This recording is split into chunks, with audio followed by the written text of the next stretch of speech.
why do I do that? What makes this special?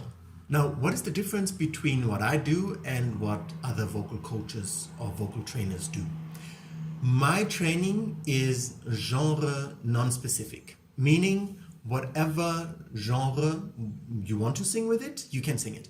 Whether it's classical, whether it's jazz, whether it's hard rock, death metal, Afrobeats, or any other genre, you can use your voice to do it, because what I do is I train your muscles to be open, and like your instrument to be open, and your muscles to work optimally, so that you can decide yourself what kind of genre you want to use it for.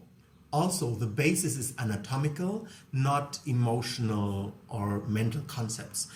That's a problem that I see with many voice teachers, that it's like concepts that they use that might help the singers in order to achieve certain sounds, but these singers often don't understand what they're really doing. You know, they just know the feeling and what it feels like, but they don't really understand what they're doing. And that makes it more difficult for them to understand certain dangers. You know, why with certain sounds you can totally be healthy and produce them healthily, and you can produce the same sounds but they ruin your voice. You know, and this is an understanding that you'll get when you really understand, oh, what sounds are really done with what muscles in my body, right? And then you will have a freedom to also discover, because then you will have the freedom to know, oh yeah,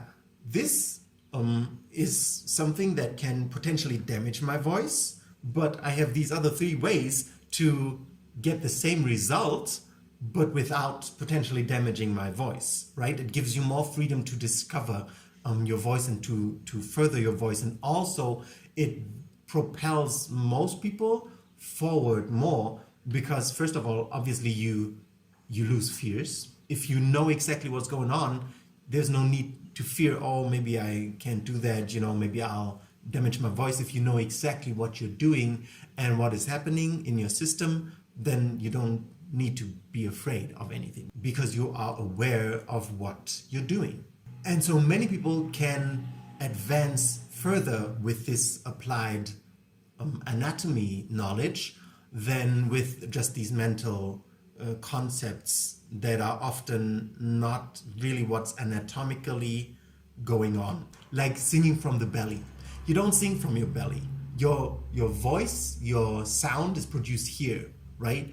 Now, that singing from the belly points to something that your vocal teacher wants you to do, but it's not a correct way of describing it anatomically, and that doesn't mean it can't help. But if you describe really what actually happens, that can bring you further, many people, than just knowing, oh yeah, I have to sing from my belly. No, you don't sing from your belly. Your vocal cords are here, right? But what do you want to do? What muscle group do you want to activate in order to have what kind of result? That is usually more important, and it brings the singer or speaker further.